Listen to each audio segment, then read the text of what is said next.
Tiago, capítulo 5, nós vamos estudar hoje dos versos 12 a 18, ok? Quero te convidar a ouvir com fé a leitura da palavra de Deus.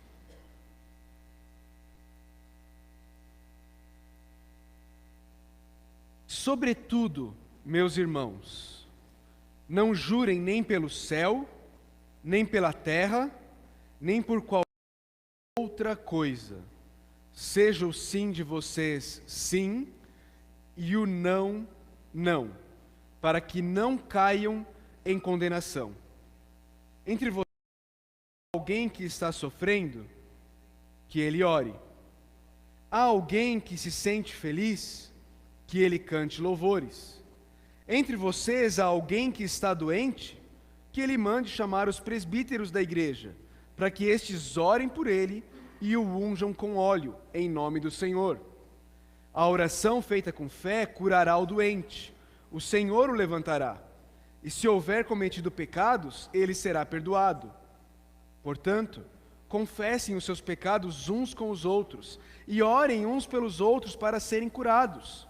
A oração de um justo é poderosa e eficaz. Elias era humano como nós. Ele orou fervorosamente para que não chovesse, e não choveu sobre a terra durante 3 anos e meio. Orou outra vez, e os céus enviaram chuva, e a terra produziu o seu... Vamos orar mais uma vez. Senhor Deus, Pai, nós precisamos do Senhor. Nós precisamos que o Senhor nos ajude, nos capacite a entendermos a Tua Palavra.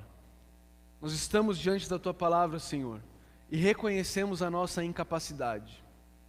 Reconhecemos que se não for o autor da Tua Palavra iluminando os nossos olhos, nós não conseguiremos entender, nós não conseguiremos compreender, e mais profundamente, nós não poderemos ser transformados, a menos que o Senhor haja através da Tua Palavra. Pai, nós queremos ouvir a Tua voz nessa noite. E para isso, Deus, nós suplicamos ao Senhor misericordiosamente, haja em nosso meio. Eu peço que o Senhor haja através da tecnologia, haja nos irmãos que estão ali tentando fazer com que a tecnologia trabalhe a nosso favor.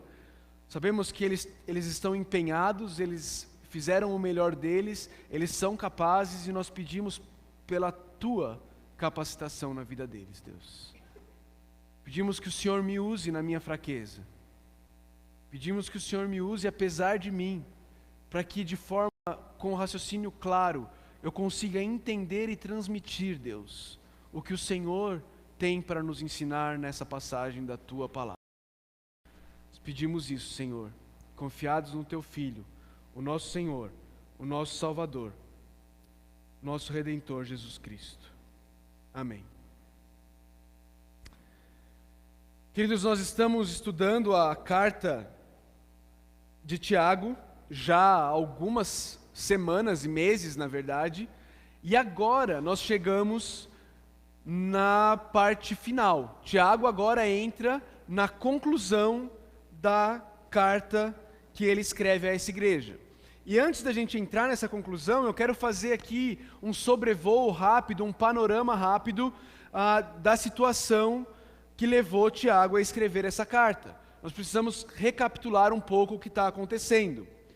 Vocês se lembram que Tiago era irmão de Cristo, irmão do Senhor Jesus Cristo, pastor da igreja em Jerusalém, e então veio a perseguição aos cristãos em Jerusalém, que a gente vê lá no livro de Atos. E o que acontece quando vem a perseguição a esses irmãos? Eles se espalham por toda a região conhecida da época.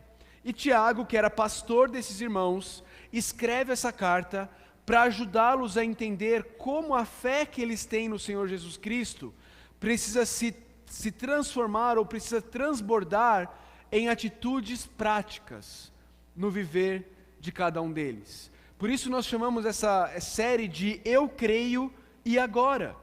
Quais são as consequências práticas do fato de crermos no Senhor Jesus Cristo? O que isso muda na minha e na sua vida?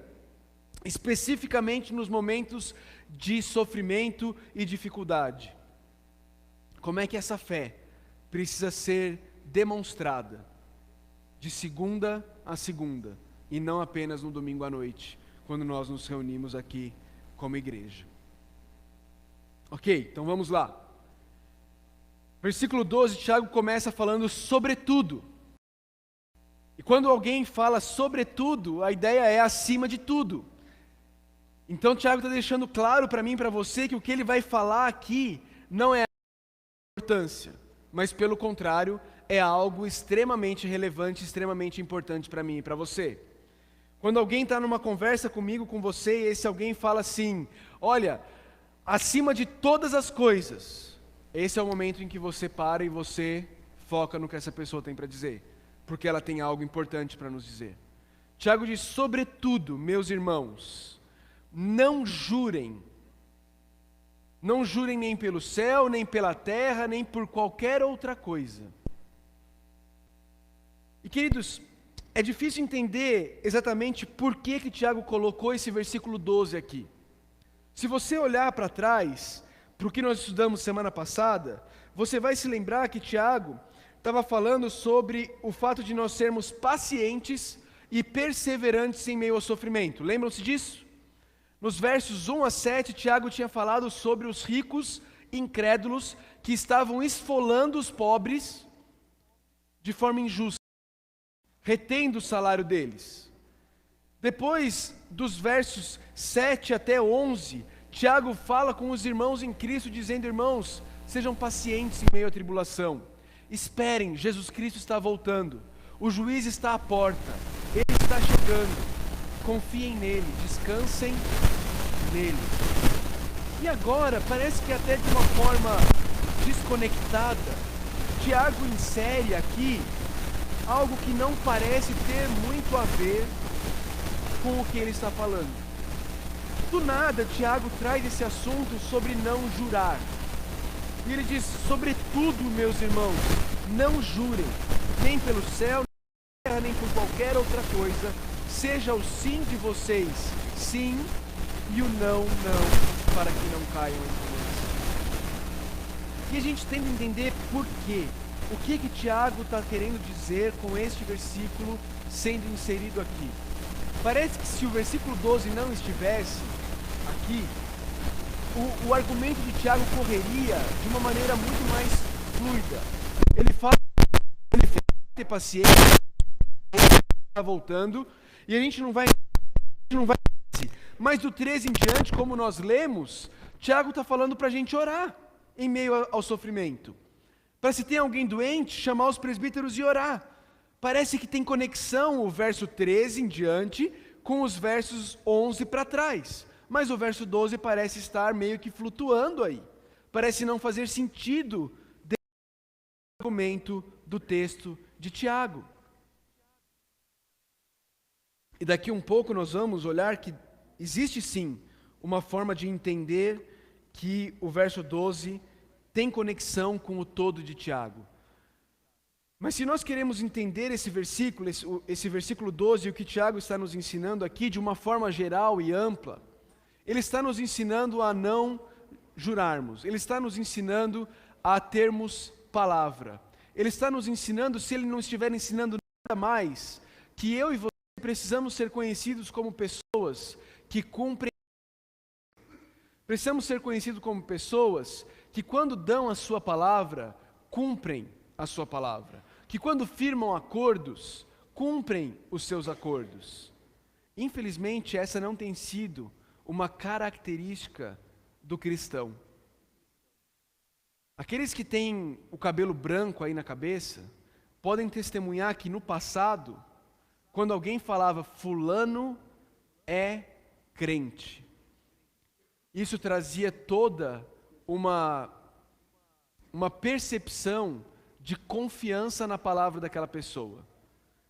Hoje em dia, você vai alugar uma casa e você fala que você é pastor, você tem mais dificuldade para alugar a casa. do que se você não fosse pastor. Porque, infelizmente, pessoas que se dizem cristãs não têm cumprido sua palavra. E porque elas não têm cumprido a sua palavra, porque o sim delas não tem sido sim e o não delas não tem sido não, o nome de Cristo tem caído em descrédito. E se Tiago não quer ensinar mais nada para a gente aqui, uma coisa que ele quer ensinar é que eu e você precisamos honrar o nome de Cristo, fazendo com que o que a gente fala, a gente se esforça para cumprir. Existe uma cultura brasileira de que a nossa palavra não é tão importante. Alguém nos convida para ir na sua casa e a gente fala assim, eu vou sim, sabendo lá dentro que nós, na verdade, não temos a menor intenção de ir, mas a gente fala sem ter a intenção de cumprir o que a gente fala. Nós muitas vezes não falamos algo para deixar no ar e fazer a pessoa entender que a gente vai fazer, quando na verdade a gente não tem a menor intenção de fazer aquilo. Se Tiago não quer nos ensinar mais nada, tem algo que ele quer nos ensinar, que o nosso sim precisa ser sim, e que o nosso não precisa ser não. Que quando alguém ouvir da boca de um filho de Deus, eu vou fazer isso, ele pode confiar de que aquela pessoa vai usar todas as suas forças para tentar cumprir aquilo que ela disse que ela ia fazer. Obviamente que situações fogem ao nosso controle e muitas vezes o nosso sim acaba sendo não. Semana passada eu disse que na sexta-feira às 8 horas nós teríamos o que aqui na igreja?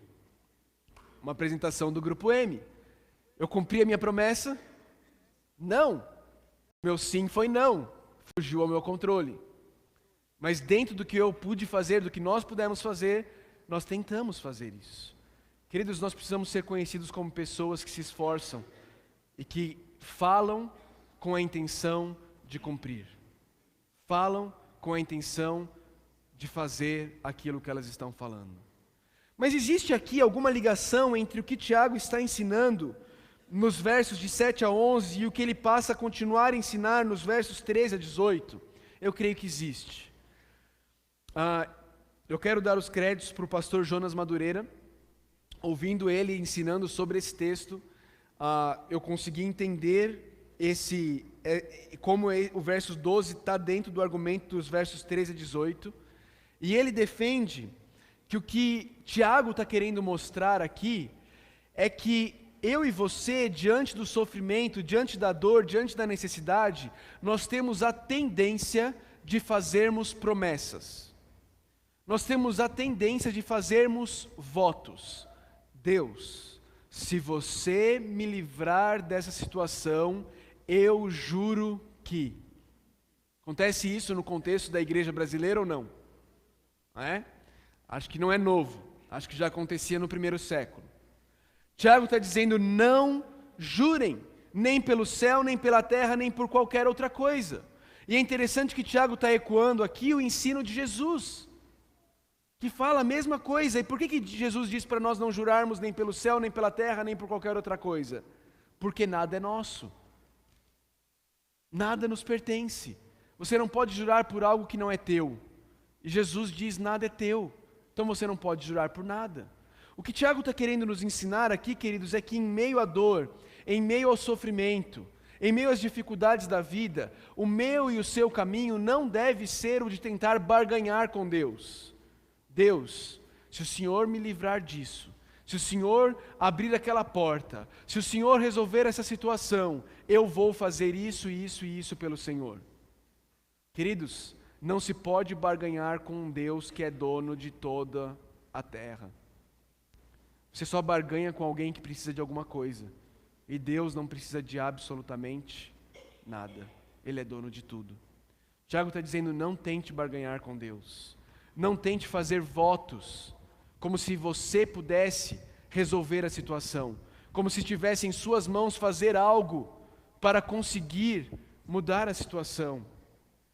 E se eu e você não conseguimos fazer, e se esse é o ponto de Tiago, isso tem tudo a ver com o versículo 13. Porque no verso 13 ele diz, entre vocês há alguém que está sofrendo, E aí ele vai dar qual é o caminho.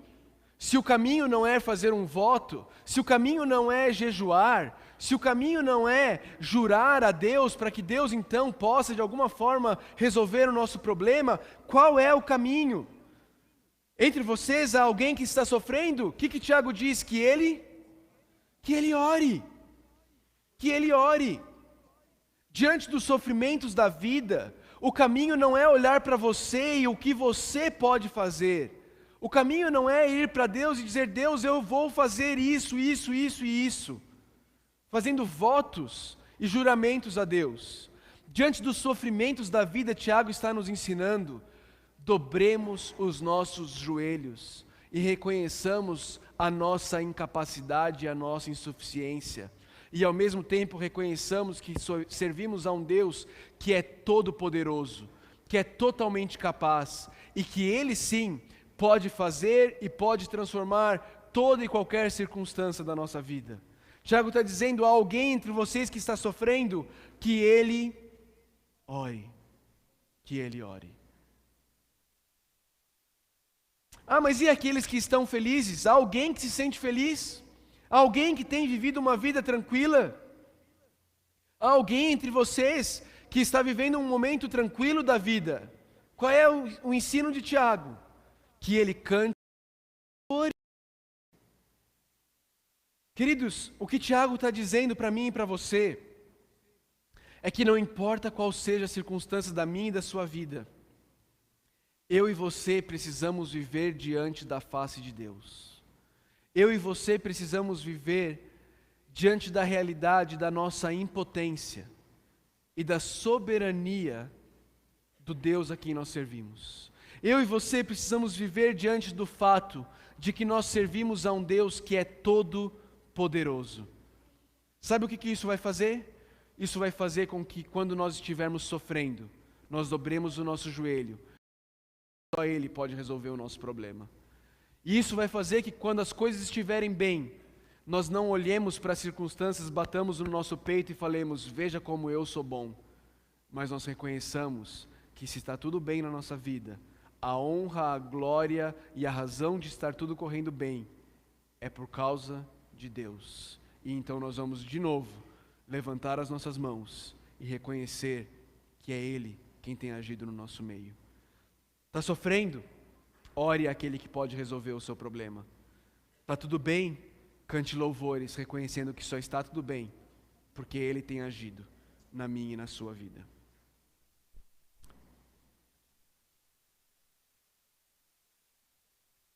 Tiago continua. E agora ele entra num terreno que é meio areia movediça para nós. Um terreno onde muitas vezes nós, de igrejas mais históricas, tradicionais, temos dificuldade de lidar com esse texto. De novo, é por isso que eu gosto da pregação expositiva, porque ela nos obriga a lidar com textos que talvez nós não teríamos escolhido para pregar se nós não estivéssemos expondo livro a livro da Bíblia. Verso 14 diz assim: entre vocês há alguém que está doente? Primeiro era alguém que estava sofrendo, depois era alguém que estava feliz, agora é alguém que está doente. O que está sofrendo deve orar, o que está feliz deve cantar louvores, o que deve fazer aquele que está doente? O que está doente deve chamar os presbíteros da igreja. Chamar os presbíteros da igreja? Não era melhor ele chamar o médico? Tiago diz, tem alguém entre vocês que está doente? Que ele chame os presbíteros da igreja. E a impressão que dá aqui, queridos, é que de alguém que está doente, acamado. Porque se ele não tivesse acamado, ele não precisava mandar chamar os presbíteros da igreja. Ele iria até os presbíteros da igreja. A impressão que dá é que ele está acamado. E ele manda que chame os presbíteros. E então ele manda que os presbíteros façam algo. Os presbíteros devem fazer duas coisas. Os presbíteros devem orar e os presbíteros devem ungir com óleo. Ô glória! Ungir com óleo, pastor? Que história é essa de ungir com óleo? Pois é, vamos entender o que é essa história de ungir com óleo. Queridos, existem algumas possibilidades do que significa esse ungir com óleo. aqui no texto de Tiago, capítulo 5, ok? Alguns vão dizer que esse ungir com óleo é algo místico e que esse óleo é um óleo sagrado que, quando usado, ele vai trazer a cura, ok? E talvez, se você já frequentou outra igreja, talvez você tenha ouvido falar sobre venda de óleo sagrado, trouxeram um óleo de Israel, tirado diretamente do Jordão, e aquele óleo é milagroso. A ideia de que o poder está no óleo. Algumas pessoas creem nisso, ok? E como é que a gente pode saber que não é esse o caso? Essa primeira opção não é o caso por causa do começo do versículo 15. Não vai ter aí na tela ainda, mas olha aí na tua Bíblia. O que é que vai ser usado por Deus para trazer a cura a essa pessoa que está doente? A oração. O que vai ser a ferramenta usada por Deus para trazer a cura, na passagem de Tiago, não é o óleo, mas é a oração. Ok? Então, a primeira coisa que a gente descarta é esse óleo, não é um óleo ungido santo de Israel, milagroso, místico, que vai trazer uma cura porque o óleo é poderoso. Ok? Não é isso. O versículo 15 deixa claro que a ferramenta usada por Deus para trazer a cura é a oração. Então, qual é a outra possibilidade? Existe uma outra possibilidade que entende que esse óleo, ele seria um remédio usado naquela época. A gente está falando do primeiro século, onde remédios como a gente conhece hoje não existiam. Então, a possibilidade de que seria um remédio. Me parece que também não é a melhor opção. Por quê? Me parece não ser a melhor opção, porque se tratar de um remédio, de fato era melhor chamar um médico e não os presbíteros, porque os presbíteros não são a melhor pessoa indicada para prescrever qual era o remédio que aquela pessoa precisava, ok? Então não me parece que seja um remédio. Uma outra opção, e que eu acho que seja uma opção válida, apesar de não ser a que eu penso que é, mas acho que essa é uma opção válida, seria um óleo usado como consagração daquele irmão que está doente, consagrando ele de forma especial diante de Deus, pedindo a Deus que o cure. Nesse sentido, não era um óleo místico, não era um óleo milagroso, mas era um óleo consagrando aquele irmão a Deus. Como a gente vê acontecer diversas vezes no Antigo Testamento, que pessoas eram consagradas para situações especiais, momentos especiais da vida delas, ok? Pode ser que seja isso. Eu penso que não é. Que o óleo que foi usado aqui pelos presbíteros era um óleo, como era muito comum naquela época, usado para trazer alívio, usado para trazer um certo refrigério às pessoas, especialmente as pessoas que estavam acamadas. Muitas vezes esse óleo era usado como higiene daquelas pessoas que estavam acamadas. Eu creio que esse é o caso. Eu creio que a ideia que Tiago quer trazer aqui é que nós, presbíteros, quando nós somos chamados a ir até alguém que está doente, nós deveríamos nos perguntar, além da oração, existe alguma outra forma de nós o sofrimento dessa pessoa? E se existir, que nós deveríamos levar junto com a gente, não apenas a oração, mas uma ajuda prática para aliviar a dor e o sofrimento daquela pessoa. Eu creio que é isso que Tiago tem em mente quando ele fala sobre isso. Então ele diz, queridos, entre vocês há alguém que está doente, que ele mande chamar os presbíteros da igreja, para que esses orem sobre ele e o unjam com óleo. E aqui vem algo chave no que ele está dizendo: em nome do Senhor. Em nome do Senhor. Não é no poder do presbítero, não é no poder do óleo, é em nome do Senhor. E aí faz todo sentido quando ele diz no começo do versículo 15, a oração feita com fé curará o doente. Porque essa oração ela foi feita em nome do Senhor. E o que significa isso? Olha comigo, por exemplo, lá para João, capítulo 14. João, capítulo 14. Versos 13 e 14.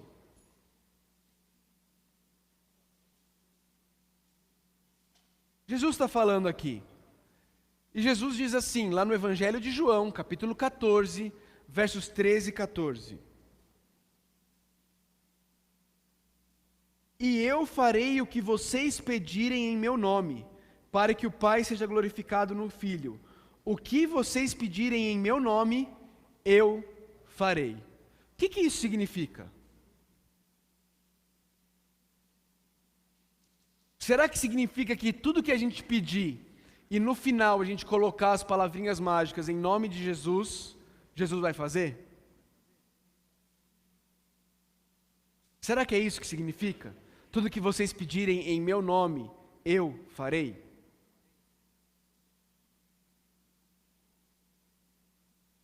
Alguém aqui já pediu alguma coisa e falou em nome de Jesus e não aconteceu? Alguém aqui? Só o irmão Ferreirinha, a irmã Cida, ok, mas acho que todos nós, ou não? É? Porque pedir em meu nome não é uma fórmula mágica, não é uma chave de poder.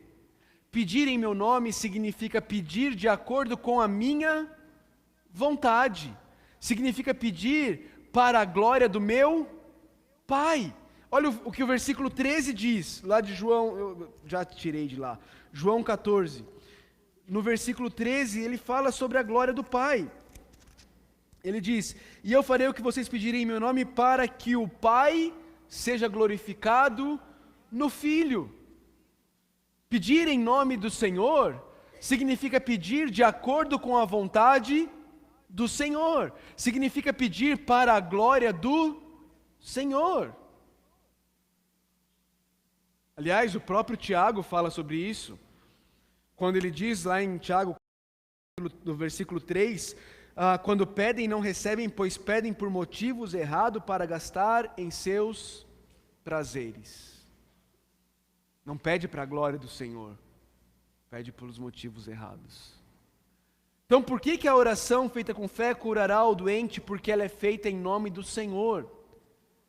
E quando é a vontade do Senhor, Ele vai curar e vai levantar o doente. A vontade do Senhor, Ele não vai levantar o doente, porque é em nome do Senhor. Acontece isso. Vocês lembram de Paulo lá em 2 Coríntios? Por 3 vezes eu pedi ao Senhor que me tirasse esse espinho da carne. O que Deus respondeu para Paulo? A minha graça te basta. A minha graça te basta. Tem uma outra situação menos conhecida, mas também muito interessante, onde na segunda carta de Paulo a Timóteo, no final da carta, as últimas palavras do apóstolo antes de morrer, lá em 2 Timóteo 4, no versículo 20, ele diz assim: Erasto permaneceu em Corinto, mas deixei Trófimo doente em Mileto. O apóstolo Paulo deixou Trófimo doente em Mileto? Por que ele não orou pedindo que Trófimo fosse curado? Eu quero crer que ele orou. E eu quero crer que essa não era a vontade de Deus naquele momento. Por isso Paulo deixou Trófimo doente em Mileto. Tiago diz: a oração feita com fé curará o doente. Quem é que vai curar o doente? O Senhor o levantará. É obra de Deus. É obra de Deus. Queridos, o lindo disso daqui que nós estamos estudando é que o Senhor que faz a obra nos convida, nos chama a sermos instrumentos dele na obra que ele quer fazer. Ele diz: peçam, orem, clamem ao Senhor, e o Senhor fará a obra de acordo com a vontade dele. Deus precisava que nós pedíssemos a Ele? Deus precisava das nossas orações? mas Ele decide nos dar o privilégio de participar com Ele da obra que Ele quer fazer no meio do povo dEle.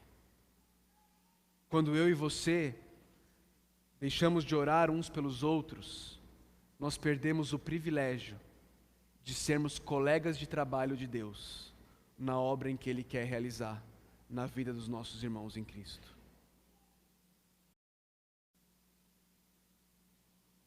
Tiago continua no versículo 15, ele diz: a oração feita com fé curará o doente, o Senhor o levantará.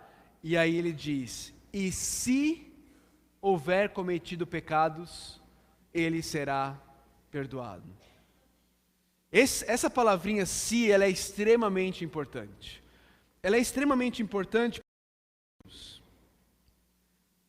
Primeiro, porque ela vai ao encontro de todo o ensino da palavra de Deus, de que doença é fruto do pecado.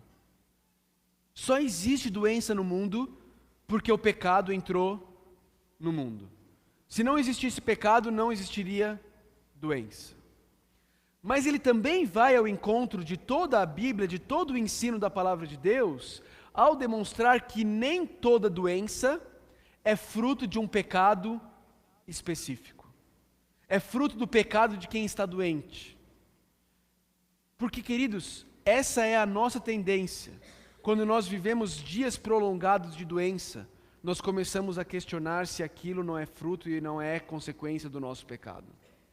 Essa é a nossa tendência natural.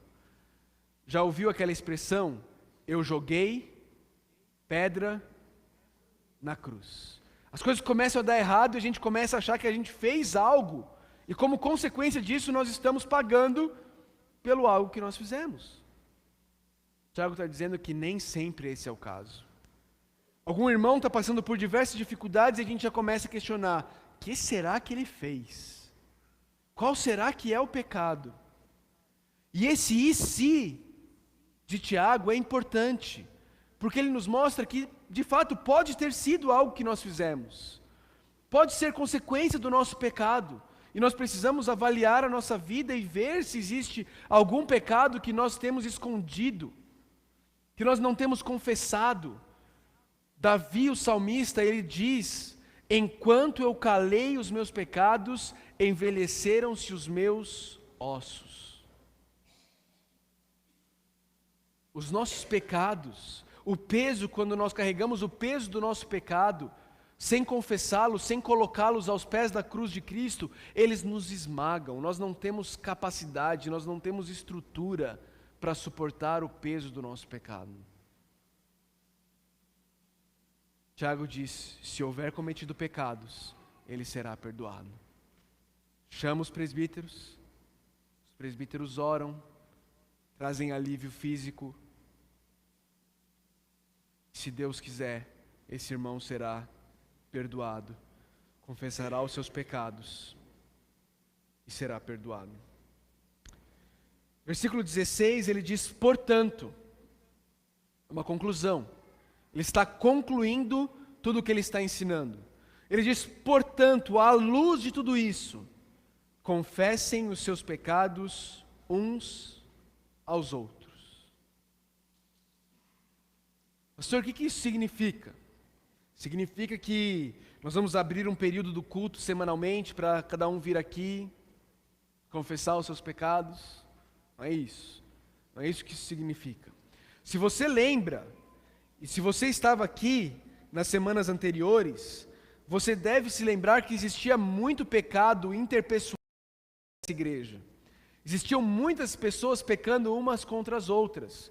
Olha para Tiago 5,9. Lá em Tiago 5,9, Tiago diz assim: irmãos, não se queixem uns dos outros. Em Tiago 4, a partir do versículo 1, ele fala: de onde vêm as guerras e contendas que há entre vocês? Não vem das paixões que guerreiam dentro de vocês? Existiam guerras e contendas naquela igreja. Tiago está dizendo: irmãos, procurem as pessoas de quem vocês têm falado mal. Procurem as pessoas com quem vocês têm guerreado. Confessem os seus pecados uns aos outros. Peçam perdão uns aos outros pelo que você tem feito. E então, depois de haver confessado seus pecados, orem. Orem uns pelos outros. É interessante como Tiago vai levando numa progressão. Lá no primeiro versículo que nós vimos, no segundo, no versículo 13, ele diz, se está alguém entre vocês sofrendo, que ele ore. Depois ele diz, tem alguém doente, chame os presbíteros para que eles orem. E agora ele diz, confesse seus pecados uns aos outros e orem uns pelos outros. Agora Tiago traz para o contexto da igreja toda. E ele nos chama a esse privilégio de aprendermos e cultivarmos uma vida de oração uns pelos outros. A aprendermos a ter essa sensibilidade, esse discernimento, de conhecermos, de aprofundarmos relacionamento, para conhecermos como nós podemos orar melhor uns pelos outros, como nós podemos servir uns aos outros em oração, como nós podemos ser usados e sermos ferramentas usadas por Deus para trazer cura na vida dos nossos irmãos. Tiago diz, confesse seus pecados uns aos outros, orem uns pelos outros para serem curados. Para serem curados. Queridos, nós precisamos crescer bastante na nossa disposição de sermos intercessores uns pelos outros. Às vezes nós subestimamos o valor que o próprio Deus dá para a oração dos seus filhos. Nós subestimamos o valor que o próprio Deus dá para os seus filhos, indo até Ele, humildemente reconhecendo que precisam dEle e clamando ao Pai por misericórdia, por uma intervenção, por uma ação sobrenatural dEle na vida dos irmãos.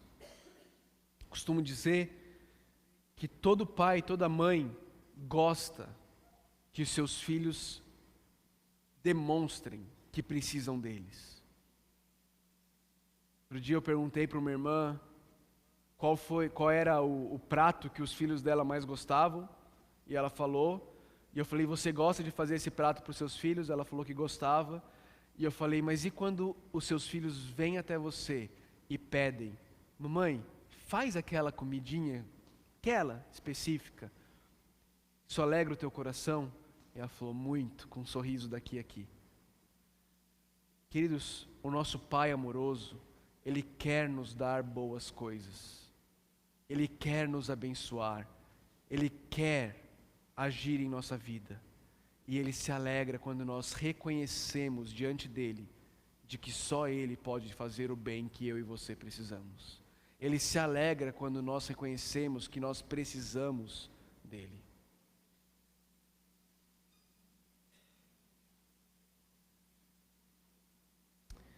E aí, queridos, no versículo 17... do nada, de novo, Tiago dá mais uma guinada. E aí ele vai para Elias. Da onde que ele tirou Elias? Mas ele vai para Elias. Ele quer ilustrar aqui o texto. E aí ele diz assim, Elias era humano como nós. Se existe um personagem bíblico que é difícil de acreditar que era humano como nós, é Elias. Porque Elias é um dos poucos personagens da Bíblia que não morreu. Elias não morreu. A história bíblica nos conta que Elias foi assunto aos céus, foi levado por Deus e não morreu. Então, se tem um personagem que tem algo essencial, diferente de todos nós, é Elias. Mas Tiago quer deixar claro que Elias era humano como nós. E outras partes da história da vida de Elias demonstram isso. Elias era alguém que vivia com uma fé extremamente grande, mas que também era capaz de afundar numa depressão profunda, numa tristeza profunda, numa angústia profunda, onde ele não conseguia ver solução para nada na vida dele. Nós muitas vezes somos assim, não é verdade? Mas Tiago diz, Elias era humano como nós. E diz assim, ele orou fervorosamente para que não chovesse, e não choveu sobre a terra durante 3 anos e meio. Orou outra vez e os céus enviaram chuva, e a terra produziu os seus frutos. Interessante isso daqui.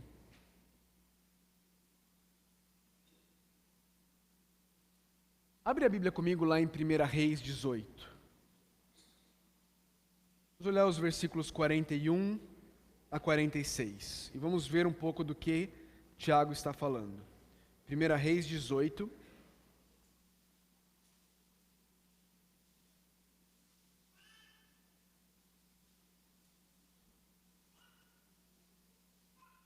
(41 a 46).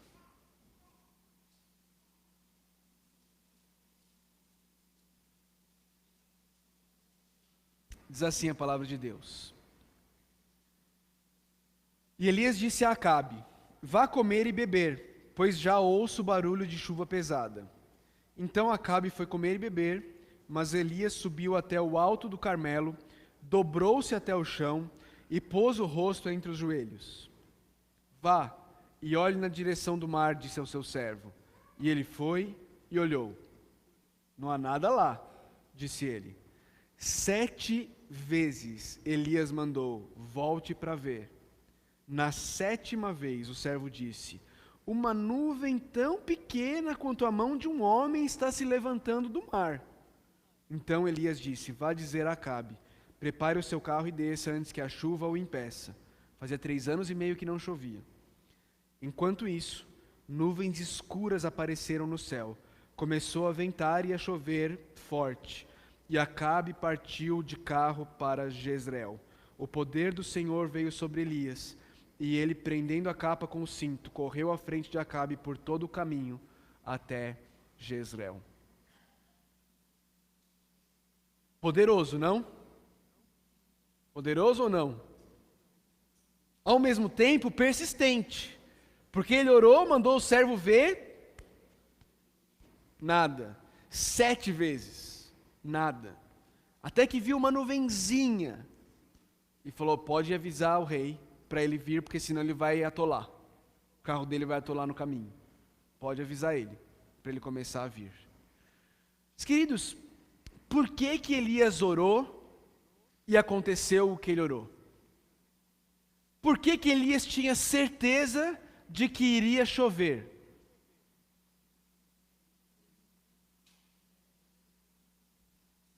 Porque ele confiava no taco dele? Porque ele era porreta, cabra macho, homem de Deus? Sabe por que Elias confiava que ia acontecer? Sabe por que Elias confiava que ia chover? Volta uma página para 1 Reis 18, versos 1 e 2. Antes de tudo isso, 1 Reis 18, 1 e 2 diz assim: depois de um longo tempo, no 3º ano da seca, a palavra do Senhor veio a Elias: vá apresentar-se a Acabe, pois enviarei chuva sobre a terra. E Elias foi. Sabe por que ele queria que ia chover? Porque Deus falou que ia chover. Sabe por que ele orou e choveu? Porque Deus falou que ia chover. Deus deu a Elias a oportunidade de ser um instrumento do agir dele, que ele já tinha dito que ele ia fazer. Ele falou: vai até Acabe, porque eu vou trazer chuva sobre a terra. E Elias foi. Queridos, Deus nos prometeu que sobre qualquer um que nós orássemos doente, ele seria curado? Não. Ele nunca nos prometeu isso. Mas ele nos chama a orar. E aqueles que ele quiser curar, ele vai curar usando a nossa oração como instrumento da cura. E o poder está onde? Nele. Nele. Na vontade, na graça e na misericórdia dele. E quem recebe a glória? Ele. Ele recebe a glória. Se nós olhássemos 1 Reis 18, 40 em diante, olhar e falar assim: caramba, esse Elias é poderoso mesmo. Mas o autor bíblico faz questão de nos contar que Deus já tinha contado para Elias que ele ia fazer chover. para que a glória fique com Deus e não com Elias. Queridos, o que nós temos diante de nós em Tiago capítulo 5, versos 12 a 18, é um convite de Deus. É um convite de Deus dizendo: orem, peçam, se disponham a ser usados como instrumentos nas minhas mãos. Eu quero agir, eu vou agir, e eu quero usar vocês nesse processo. Queridos, isso é um privilégio que nós não podemos perder de vista. Eu e você, nós precisamos perceber o privilégio que é viver uma vida de oração. O privilégio que é colocar diante de Deus as nossas necessidades, colocar diante de Deus os nossos temores, os nossos anseios. O privilégio que é orar a Deus pelos nossos irmãos que estão sofrendo, que estão doentes. E sabe por que eu e você podemos fazer isso? Vai para Hebreus capítulo 4 comigo.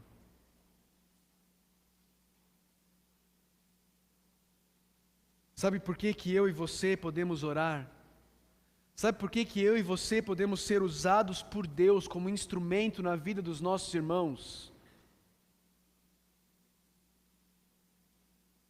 Hebreus 4 nos diz,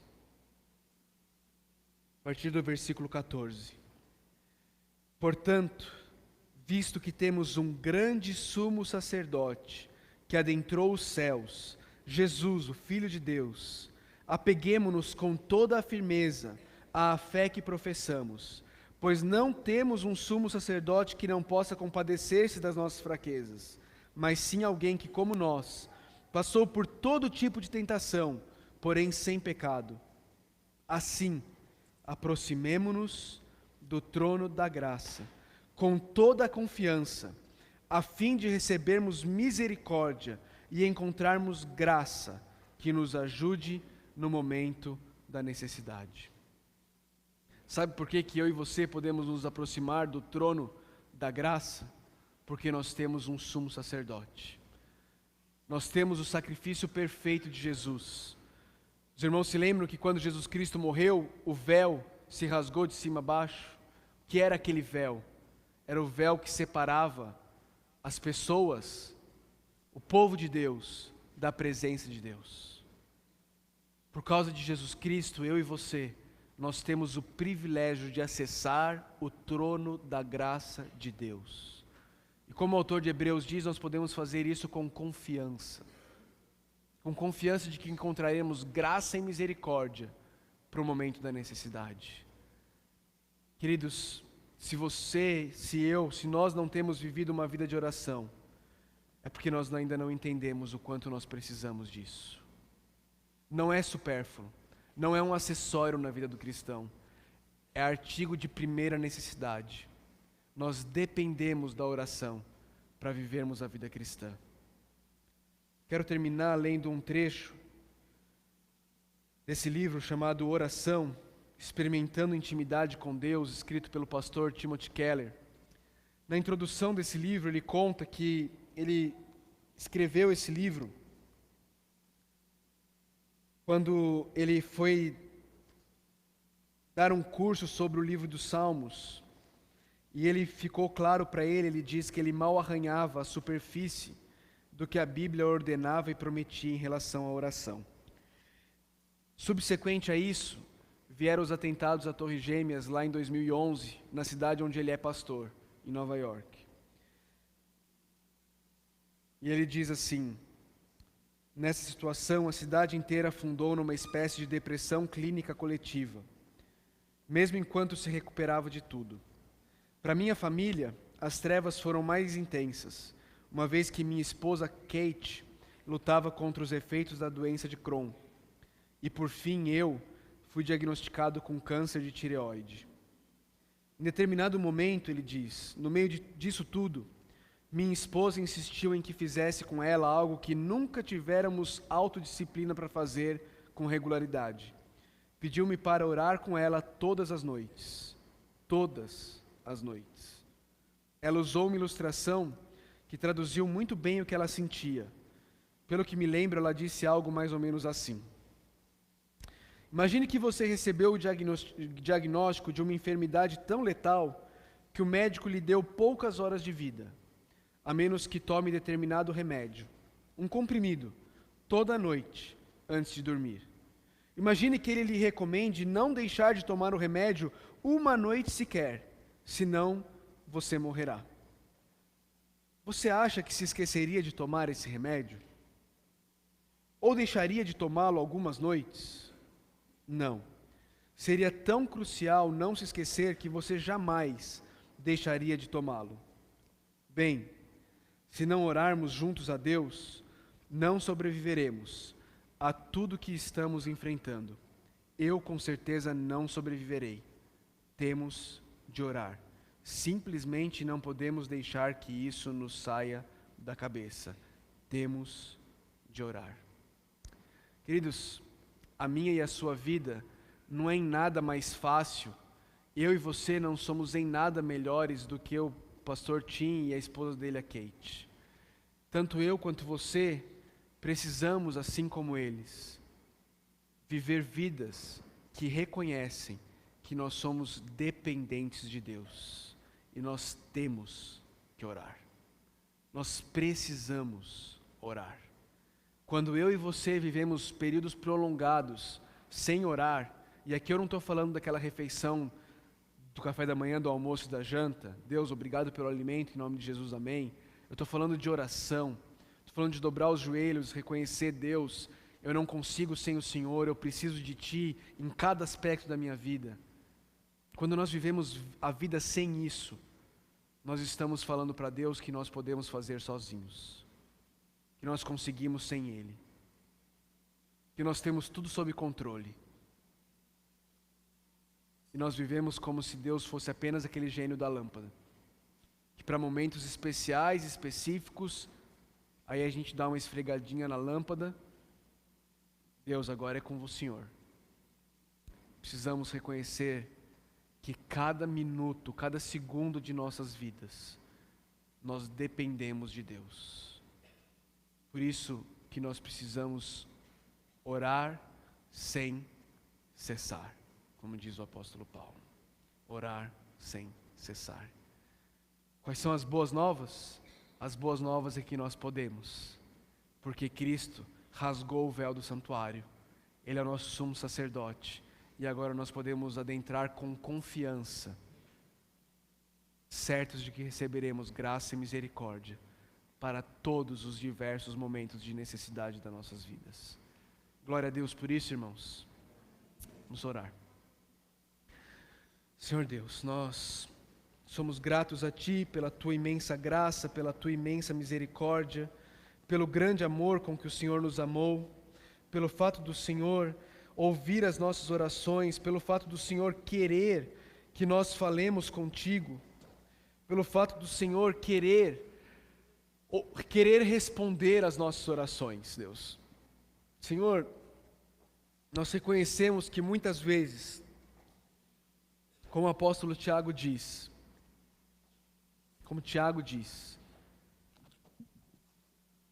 nós não recebemos porque nós não pedimos. Reconhecemos isso diante do Senhor. E nós não pedimos, Deus, porque nós achamos que nós somos capazes. Pai, nos perdoa, nos humilha até o ponto de nós reconhecermos que sem o Senhor nós não podemos fazer absolutamente nada. Por favor, Deus, faz isso para o nosso bem e para a Tua glória. Nós oramos no precioso nome do nosso sumo sacerdote, o Senhor Jesus Cristo.